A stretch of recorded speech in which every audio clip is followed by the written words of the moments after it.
Hello and welcome.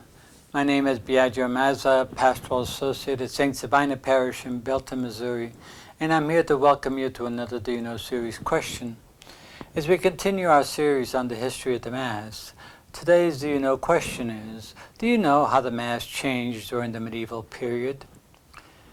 Now, the medieval period often is referred to as a very lengthy period of almost 1,000 years, from 476 with the fall of the Roman Empire in the West to 1453, the fall of Constantinople in the East. So it's a long period of time. So for this video, we're going to focus primarily on the years 500 to 1000, which would be the early part of the medieval period. As we mentioned before, we spoke about the liturgy up to about the year 600, and what we saw and noticed very clearly was that there was an increase in clergy taking over much of the liturgical action, with many of the people participating, rarely, if at all. So as a result of that, many changes began to occur in the liturgy. But one of the things you have to realize is the historical and cultural events that were going on. By the 7th century, roughly from 600 on, Rome was almost a shell of itself. It had been many invasions, it had been sacked a number of times, and so on. And so it lost its prestige and its center of culture, and so on. As a matter of fact, Northern Europe, primarily France, Germany, and Constantinople in the East, were more active Christian centers than Rome were. And so as a result of that, we have the very little influence coming in from Rome with regards to the actual liturgy. This was also a period where there was no centralized civil authority, and feudalism developed as a way of operating, where you swore allegiance to a particular lord and he would protect you, and you'd have to be faithful to him. And so these little fiefdoms occurred all over Europe in trying to fend themselves off from enemies and so on. And so all this impacted the way liturgy was celebrated. One of the key things that have been going on since the year 325 and the heresy that surfaced at the time called Arianism was a continual fight with the Arianist heresy, which was prevalent and continued to remain despite the fact of being condemned. Now, Arianism actually denied the divinity of Jesus and basically said that Jesus was just a human being. And so as a result of that, what happened was a reaction on the part of the church to overly emphasize the divinity of Jesus at the expense of his humanity. And so within this kind of a context, what you end up having is kind of a God who is distant, and Jesus who is now Lord and Savior, but not necessarily one who is human like us. Roughly about the year 800, the Charlemagne from Northern Europe is crowned as the Holy Roman Emperor by the Pope, and he attempts to consolidate and bring some sort of unity to the Christian life and to the liturgy in the empire. He welcomes a number of scholars to his kingdom in order to consolidate much of the teaching and so on. One of these scholars, Alcuin, actually proposes or institutes a practice with regards to the liturgy that's going to impact the liturgy for centuries. And what he proposes is that it's not all the people of liturgy who offer the sacrifice, but it's merely the priest who offers the sacrifice in the name of the people.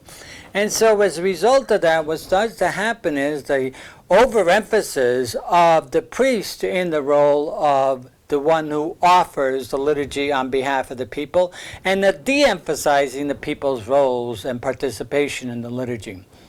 And so that you end up having all sorts of new customs and new traditions that get brought in. There's an appropriation of more and more of the ministries of the liturgy into the hands of the priest, with the people not participating. The Eucharist now becomes primarily a sacrifice, seen more as an object of awe and fear and reverence, rather than an action done by all the people. In order to emphasize the purity of this sacrifice, unleavened bread is now used with white wafer that is actually used, white wafer which is pure white, placed on the tongue, and there are no crumbs, and so no possibility of scattering the divine Lord. Communion on the tongue became a real practice at this time, with wine still being distributed but sipped through a straw because they were afraid of spillage and so on. We moved away from the one altar, the one focal altars, to many, many altars. So much so that now each in the monastery, for example, each monk or each priest wanted to celebrate his own private mass. And since he was offering in the name of the people, you didn't need people there. So you started having the proliferation of masses all over the place. And this continued this consolidation of all the ministry of the liturgy into the hands of the clergy, with the people no longer participating. And so what I would like to do is just read just a few of the rules and regulations that were prevalent in the 9th century, roughly about the year 950, by some local councils. And it tells you a lot about the what was happening with regards to the people and the liturgy. The rule number 1 was that the body and the blood of the Lord are to be received with fear and reverence. The priest is to clean the sacred vessel with his own hands. 3, no one is to chant unless he or she is fasting and receiving communion. 4, no woman may approach the altar or touch the chalice. 5, laymen and women were forbidden to carry communion to the sick. 6, priests are to admonish the faithful to receive 4 times a year: Christmas, Holy Thursday, Easter, and Pentecost. And 7, there are to be no masses in the people's home and no masses without a server. Many of these rules led to a kind of a real removing the action of the Mass away from the people and into the hands of the clergy, and an over-physical approach to the real presence of Christ led to the introduction of things like intinction, where you dip the host into the wine, and so that people no longer were receiving the cup itself. And actually the accepted practice, this became an accepted practice. And eventually, too, what would happen is the altar is now removed from the main part of the sanctuary, put against the wall, and now you had the priest saying Mass with his back to the people. And so many of these changes that occurred were a result of the various events that had developed culturally and historically, but also the theological developments that occurred with regards to what the liturgy was and who does liturgy.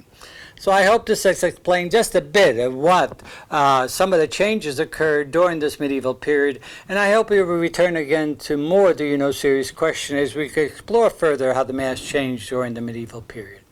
Thank you very much.